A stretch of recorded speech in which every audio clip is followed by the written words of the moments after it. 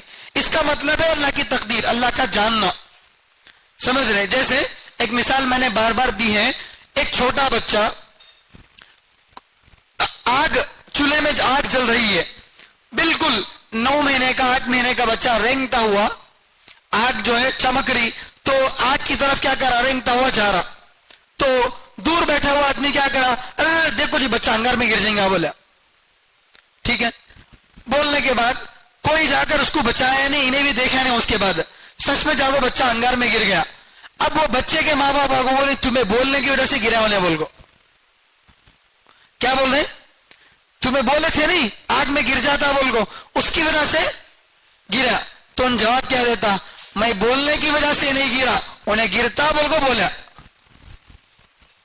میں بولنے کی وجہ سے نہیں گرا, انہیں گرتا بول کو بولا. سو اس کی حالت دیکھ کر, اس کی کم عمری اور اس کا تیزی سے آگے بڑھنا, اور وہاں آگ کے پاس کوئی بچاؤ نہیں ہے, یہ سب چیزیں دیکھ کر میں ایک اندازہ لگایا کہ اگر اس بچے کو کوئی روکیں گے نہیں تو یہ بچہ کیا ہو سکتا, اس میں گر جاتا. بول کو میں ایک اندازہ لگایا, میرے اندازہ لگانے کی وجہ سے وہ گرا نہیں, وہ گرتا بول کو میں اندازہ لگایا. ہاں, انسان کے اندازے میں اللہ کے اندازے میں زمین آسمان کا فرق ہے. انسان کا اندازہ بالکل ناقص ہوتا ہے, لیکن اللہ کا اندازہ بالکل صحیح ہوتا ہے. تو اللہ جسے چاہے گمراہ کرتے ہیں, جسے چاہے ہدایت دیتے ہیں. کا مطلب کیا, کون ہدایت قبول کرنے والا ہے, کون ایمان لانے والا ہے, کون کافر بننے والا ہے, یہ اللہ کے علم میں ہے. ایسا نہیں کہ اللہ تعالیٰ دنیا میں سب کو پیدا کر ڈالے, اب پیدا کرنے کے بعد اللہ تعالیٰ رجسٹر لکھے بیٹھے, کون مسلمان بنتا کہ نوٹ کر لیں گے, بول کو نعوذ باللہ, اللہ کو معلوم نہیں. اب ایمان قبول کرنے کے بعد اللہ تعالیٰ کو معلوم سے انہیں بھی ایمان قبول کر لیا, معلوم ہی نہیں تھا تو اتنا کٹر کافر تھا, انہیں کیسا اچھا قبول کر لیا نا انہیں. یہ ایک مسلمان نعوذ باللہ کافر بن گیا, تب جا کے اللہ تعالیٰ کو علم. ایسا نہیں, جو بننے والا ہے, جو مسلمان بننے والا ہے, جو کافر بننے والا ہے, یہ ساری چیزیں اللہ تعالیٰ کے علم میں پہلے سے ہیں. اللہ کے علم کی وجہ سے یہ نہیں ہو رہا, یہ ہوتا بلکہ اللہ کے علم میں. دنیا میں اللہ تعالیٰ نے انسان کو اختیار دے رکھا ہے. اب اللہ تعالیٰ اس بات کا جواب دے رہے جو قریش کے لوگ بولے تھے نا کہ جہنم کے فرشتے کتنے ہیں, 19 ہیں, 19 ذمہ دار فرشتے ہیں. تو ان میں سے ایک آدمی کیا بولا, 19 فرشتوں کو میں اکیلا مار ڈال دوں کیا, ایسی جو باتیں بولے تھے, بچکانی باتیں جو بولے تھے. تو اس کا جواب دے رہے ہیں, بیٹے 19 تو ذمہ دار ہی, 19 فرشتوں تو کیا ہیں, ذمہ دار ہیں. ان کے پیچھے کام کرنے والا جو عملہ ہے, ان کے انڈر میں کام کرنے والے فرشتوں کی جو فوج ہے, اسے اللہ کے علاوہ کوئی نہیں جانتا, پیغمبر بھی نہیں جانتے. بتانے والے خود پیغمبر بھی وہ بات نہیں جانتے. وَمَا يَعْلَمُ جُنُودَ رَبِّكَ إِلَّا هُ, تمہارے رب کے لشکروں کو یعنی فرشتوں کو نہیں جانتا صرف اللہ. اللہ ہی کو معلوم ہے صحیح تعداد کہ فرشتے کتنے ہیں. خود فرشتوں کو بھی نہیں معلوم ہمیں کتنے ہیں بول کے. جس کو جس ڈپارٹمنٹ میں رکھا گیا وہ اس ڈپارٹمنٹ میں کام کر رہا, ورنہ ان کو بھی اس کی تعداد نہیں معلوم. اللہ ہی کو معلوم ہے کہ فرشتے کتنے ہیں. تو اب اتنے کروڑوں خربوں, ایک حدیث میں جو بات بتائی گئی تھی میں آپ کے سامنے بتایا کہ جہنم پر 70,000 بیڑیاں ہوں گی, اور ان میں سے ہر بیڑی کو پکڑنے والے, زنجیر کو پکڑنے والے 70,000 فرشتے ہوں گے. اگر اس کا اندازہ لگائیں تو تقریباً 6,000 کروڑ کے قریب جو ہے فرشتے ہوں گے جو صرف جہنم کو سنبھالنے والے ہوں گے. اب اس کے علاوہ عرش کو اٹھانے والے فرشتے, اور جنت میں خدمت کرنے والے فرشتے, اعمال کو تولنے والے فرشتے, پل صراط پر مقرر فرشتے, انسان کی حفاظت کرنے والے فرشتے. یہ تو تعداد تو بس اللہ ہی بہتر جانتے ہیں, اس کے علاوہ کوئی نہیں جانتا.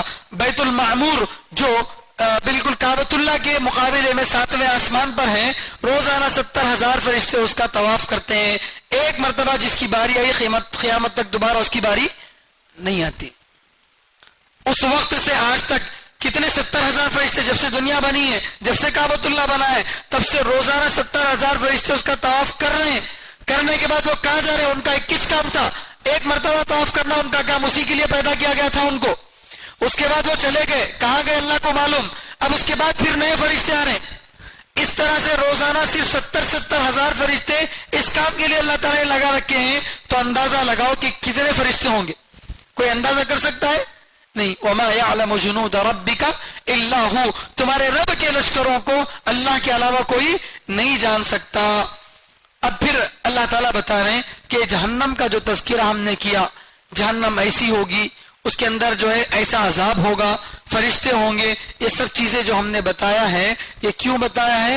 وَمَا هِيَ إِلَّا ذِكْرَى لِلْبَشَرِ، اور نہیں ہے یہ انسان کے لیے نصیحت، مگر نصیحت. یعنی یہ صرف انسان کی نصیحت کے لیے ہم نے ذکر کیا ہے، انسان کو ڈرانے کے لیے، سمجھانے کے لیے ہم نے کیا کیا؟ اس کو ذکر کیا ہے. سمجھ رہے بات؟ یہاں ایک بات پھر میں دوبارہ بتاتا ہوں. یہ جو سورۃ المدثر ہے، یہ بالکل شروع زمانے میں اترنے والا سورہ ہے. پہلا جو سورہ اترا تھا وہ کون سا تھا؟ اقرأ بسم ربک الذی خلق، سورۃ العلق تھا. اس کے بعد دوسرے نمبر پہ یہی سورہ اتر رہا ہے. تو اس سورے کے شروع میں ایک لفظ آیا تھا، یا ایھا المدثر قم فانذر، اے کمبل لپیٹنے والے کھڑے ہو جائیے، ڈرائیے. تو اب نبی خالی ڈرانے کے لیے تو نہیں آئے تھے نا، جیسے نبی نذیر تھے، بشیر بھی تھے. نبی کا ایک لقب کیا تھا؟ نذیر، ڈرانے والے. تو دوسرا لقب اللہ کے نبی صلی اللہ علیہ وسلم کا کیا تھا؟ بشیر، خوشخبری دینے والے. کافروں کو ڈراتے تھے، ایمان والوں کو کیا کرتے تھے؟ خوشخبری دیتے تھے. مگر شروع سورہ میں اس کا ذکر نہیں کرے، خوشخبری دینے کا ذکر نہیں کرے. کیوں؟ اس لیے کہ ابھی مسلمانوں کی تعداد 1 پوائنٹ بھی نہیں ہے، 99 پوائنٹ بھی نہیں ہے، 1 پوائنٹ بھی نہیں ہے مسلمانوں کی تعداد. اس لیے ان کا الگ سے تذکرہ نہیں کیا گیا. اسی طرح پھر آگے جہنم کے بارے میں اللہ تعالیٰ بتائے، قیامت کے بارے میں، قیامت کا دن بڑا سخت دن ہوگا، کافروں کے لیے آسان نہیں ہوگا. بول کو تو کافروں کے لیے سخت ہوگا وہ بتائے، ایمان والوں کے لیے کیا ہوگا وہ بتائے؟ نہیں بتائے. کیوں؟ ابھی ایمان والوں کے لیے بتانے کی ضرورت نہیں تھی، اس لیے کہ ایمان والوں کی تعداد کیا تھی؟ بڑی کم تھی. اسی طرح یہاں پر اللہ تعالیٰ فرما رہے ہیں کہ جہنم کا ذکر ہم نے اس لیے کیا تاکہ لوگوں کو نصیحت آ جائے. تو لوگوں کو اگر شروع میں ہی یہ بتایا جاتا کہ قبر میں جیسے عذاب ہوتا ہے ویسے قبر میں جنت کی کھڑکی بھی کھلتی ہے، ابھی بالکل شروع میں بتایا جاتا تو لوگ جو ہے مطمئن ہو جاتے. اس لیے ابھی شروع میں ان باتوں کو بتایا نہیں گیا. پھر جب دھیرے دھیرے مسلمانوں کی ایک تعداد بن گئی تو پھر اللہ تعالیٰ نے اس وقت میں اس طرح کی آیتیں اتاری ہیں. آگے اللہ فرماتے ہیں کلا والقمر، ہرگز نہیں، کلا ہرگز نہیں. یعنی کیا مطلب ہرگز نہیں؟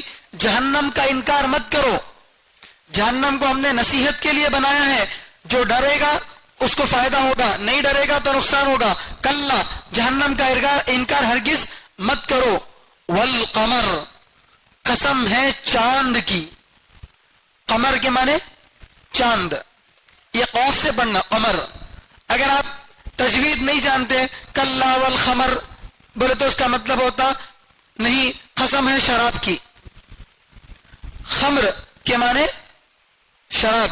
انما الخمر والمیسر والانصاب والازلام رجس من عمل الشیطان. خمر خاں سے اس کا معنی ہے شراب، اور قمر قاف سے اس کا معنی ہے چاند. تو اگر تجوید صحیح نہیں ہوگی، ہمارا قرآن صحیح نہیں ہوگا تو نماز ٹوٹ جائے گی اگر ایسا پڑھیں گے. تو بہرحال کلا والقمر، قسم ہے کس کی؟ چاند کی. واللیل اذ ادبر، اور قسم ہے رات کی جب وہ جا رہی ہو. لیل کے معنی رات. واللیل اذا یغشا، قسم ہے رات کی جب وہ جا رہی ہو پیٹ پھیر کر. والصبح اذا اسفر، اور قسم ہے صبح کی جب وہ روشن ہو رہی ہو. قسم ہے صبح کی جب وہ روشن ہو رہی ہو. انہا لإحدى الکبر، یقیناً وہ یعنی جہنم بڑی بھاری چیزوں میں سے ایک ہے. یقیناً وہ بڑی بھاری چیزوں میں سے ایک ہے. اب یہاں اللہ تعالی آخرت کے عقیدے کو سمجھا رہے ہیں، اور سمجھانے کا انداز کیا ہے؟ اللہ تعالیٰ سمجھا رہے ہیں کہ دیکھو دنیا میں ہر چیز جوڑی کے ذریعے سے وجود میں آتی.